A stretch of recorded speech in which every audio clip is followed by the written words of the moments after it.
Bon, en effet, c'est un long processus. Alors, les États-Unis ont entré dans un accord bilatéral avec la République de Mali en 1993 en termes de protection des objets culturels. Pendant des années, il y avait plusieurs adaptations de cet accord. Mais je pense que c'est important de noter que le Mali, c'était l'un des premiers pays d'entrer dans un tel accord avec les États-Unis. Il reste jusqu'à ces jours le seul pays sud-africain d'avoir un tel accord. Ces objets sont les produits de plusieurs interventions de notre service douanier des États-Unis pendant les derniers 10 ans. C'est les objets archéologiques et ethnographiques issus de pillage ici et d'exportation illicite des produits. Dans certains cas, il y avait des informations données par le gouvernement malien, même par le Musée national, qui ont vu les objets maliens dans le marché américain. Il y avait une investigation. Dans d'autres cas, c'était sûrement un container qu'ils ont vu avec les dites produits artisanaux qui étaient vraiment historiques. Alors c'est notre service de douane qui a saisi pendant les derniers 10 ans. Et pendant les derniers 12 ans, nous avons travaillé avec l'ambassade du Mali à Washington et le consulat général du Mali à New York.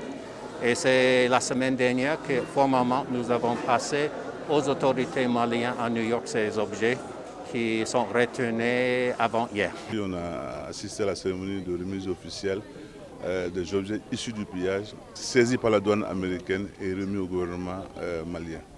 Donc ces objets sont composés d'objets archéologiques qui vont des outils lithiques à la céramique, aux objets en fer et aux perles. Donc il y a aussi des objets ethnographiques qui composent le lot d'objets rendus aujourd'hui au Mali par le gouvernement américain. C'est la première fois que de telles choses se passent, du moins au Mali, que 900 objets soient remis en un seul coup, c'est la première fois.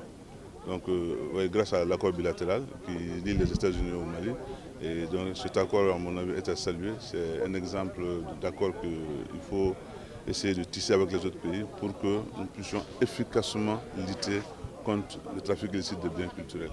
Je voudrais également remercier le gouvernement et le peuple américain pour ce geste ô combien symbolique, avec toute sa charge d'émotion et de joie.